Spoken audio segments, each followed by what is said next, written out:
I was told recently that a little video on planting and care of irises might be a little helpful.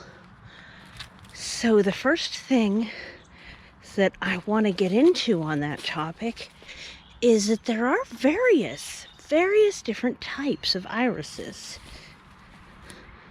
And each of them do need very different planting methods. And if you care for them well when they're new, they easily become completely maintenance-free, except for the whole falling over thing, depending on the variety. So here we have what most people think of as irises, I think. It might depend on what kind of irises you had at home when you were a kid or whatever, but these are German iris. And these as well. What's the difference? Well, historic and giant. I have a little bit here that just finished up. There's giants over here as well. And I want to get a yellow in this lineup as well. I want to pull one of those yellows up. So we have a white one coming in here, a white one here, a purple one that just finished over there, the same variety as here. And there's several more around the garden. They need a lot of sun. So that's the first thing that's very important, a lot of sun. There are some exceptions to that. This is a Siberian iris, and it has very different growing needs, even though it's right in the same row from the German type.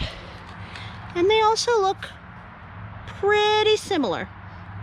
There are also flag iris types and Japanese iris types. I have a flag iris getting established, however, it's taken a while. And Japanese I don't have at all. And there's also Dutch iris. The flower structure looks very similar, but the needs are very different. A Dutch iris is a normal looking bulb, and it is expected to be an annual because they deplete their own energy pretty quickly. Unless you do a whole lot of extra care and hardly have winters, they are expected to be, you know, you plant them in the fall, they come up in the spring, and that's it. So if you want long-term iris, Dutch iris isn't the way to go. The main difference between this iris and the other is the bulb. So I want to show you that this bulb is only halfway in the soil, and then I have mulch over top of it thinly. Okay? These are rhizomes. Alright? And these particular rhizomes, if they get wet and stay underground, they will rot. So these are just settled into the soil so that only half of the rhizome, and you'll see little fingers across the bottom, only half of the rhizome is above ground. In the ground rather, and the other half is above. Whereas these are, there's big roots. It's very much like a regular plant. This is another Siberian iris. It hasn't quite opened yet. But this is very much like if you were trying to divide a sage plant and you were just cutting the root ball down the middle and getting two plants. That's what Siberian iris is like. I also want to point out that this lobed item down the middle here, inside this finished up iris, that is the seed pod. And this Siberian iris did put out seeds. It's not too common for the seeds to take. It is pretty common to want to, for visual and aesthetic reasons, to want to take that and snap it.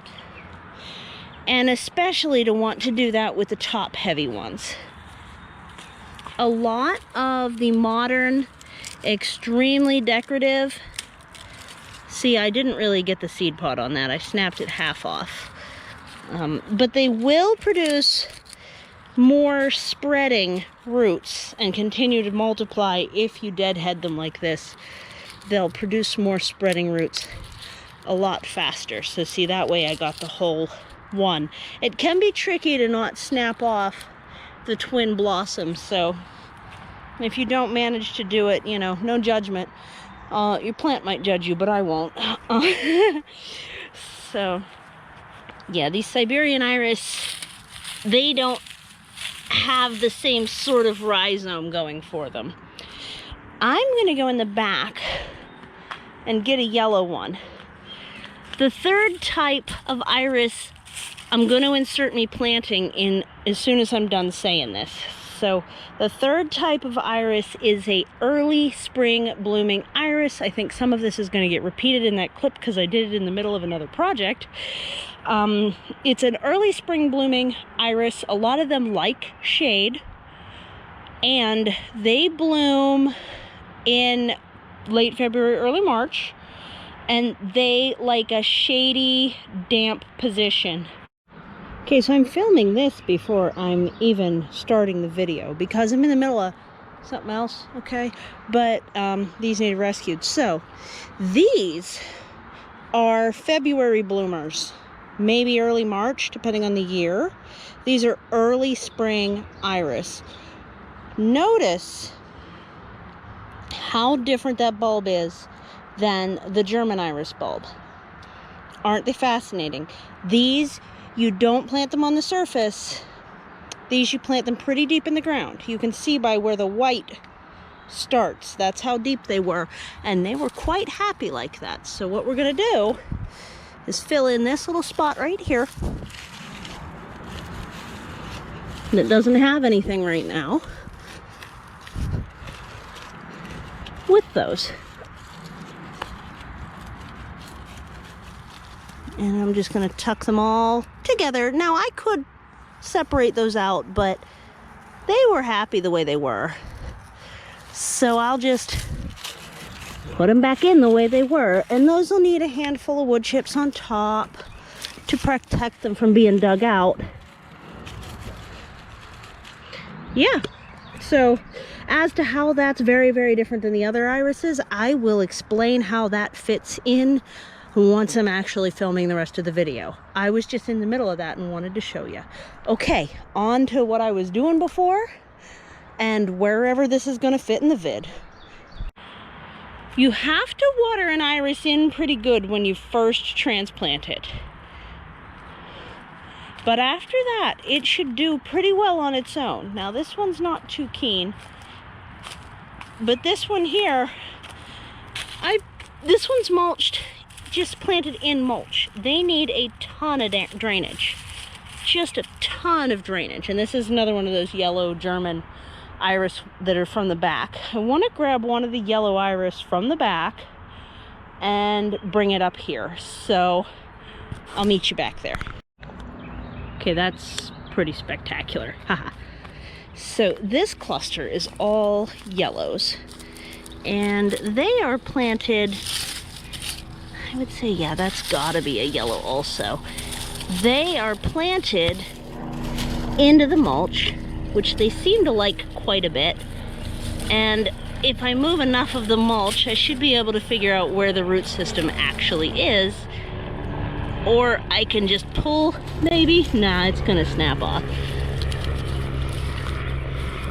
So that one's actually pretty deep in, because there's so much mulch here, it doesn't mind being that deep in. Here's the rhizome. Alright, so it can't be in dirt, but it can be that well buried in mulch. So we're gonna take this yellow bloomer. I would not pick one that's actively blooming. They usually bloom on second year and older shoots. And so I'm going to take this and we're going to go out front. And I'll show you how to plant it. Let me grab my shovel. Where is my shovel? I don't know. We want to plant it right in there. And I did not clear the space, so hang on a second. Okay, so instead of clearing the space, I just came over here, and instead of finding a shovel, I grabbed this because we are losing light. Now, one thing to notice is that the soil is pretty dry right here, and that is what they want. I'm going to have to water this pretty heavily at first, and I am. Now look, I mentioned earlier that you'll know which side goes into the dirt because there will be threads coming off of it. It almost looks like a jellyfish, right? Well, I don't know if you agree with me or not, but I think it does. And then I'm going to just put soil around, not over. Okay? So I'll put soil on top and then smooth it off, okay?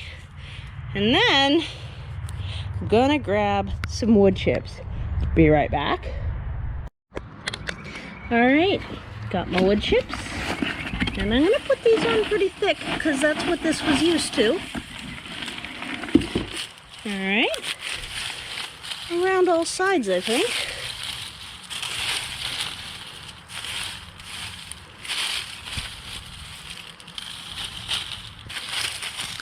Sorry for the camera angles, I got distracted, yikes.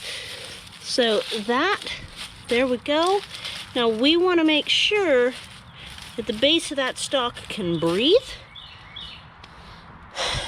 And because it's a transplant, especially during the dry season, I am going to cut off a lot of the green so that it doesn't get all stressed trying to keep that all upright. If it was the wet season, I wouldn't worry so much, but I think that's a good idea right now. Obviously, those aren't doing so great, the snips, but whatever. And then I'm gonna water this pretty frequently. Whoops, oh no, look what I just snagged off. Caught it with my elbow. I'm gonna water this pretty frequently for the next few weeks because it really needs it.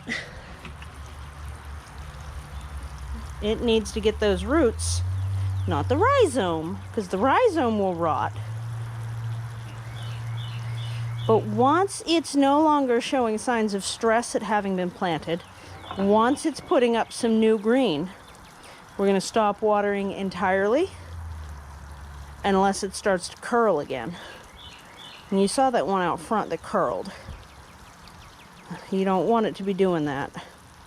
I need to fill up this can again and go water that one because clearly it's not settled in yet. Even though I planted it last year. So anytime you water irises that are German irises is when you start to see the tips go brown or you start to see them curl. The falling over of stalks is, unfortunately, in my mind, unfortunately, it's a function of the newer varieties. And then there's one other factor of, technically these are reblooming irises, and now reblooming, and those are not. Even though this is blooming and that's not yet. That's not what reblooming means. Reblooming means that they bloom during the normal season, and then if your season is long enough, they'll bloom again later on in the year. I don't think my season is long enough because I've got a bunch of rebloomers and I find them to be high maintenance, difficult, more likely to fall over, and definitely not giving me 2 sets of flowers. So that's Pittsburgh. That's zone 6B. So that's not everybody's advice, but you know, I would say look at the title Reblooming on irises in the catalogs with skepticism is my opinion on that.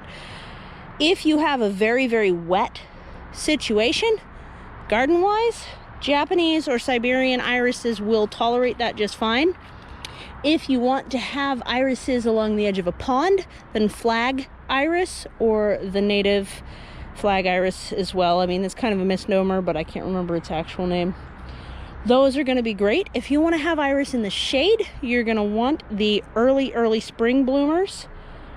The irises that bloom early spring, those are pretty much the same time as crocuses. And that is kind of how to choose. If you just want to have an annual bed that just so happens to bloom with irises in the spring, then the Dutch iris is the way to go, because they're not going to continue year after year.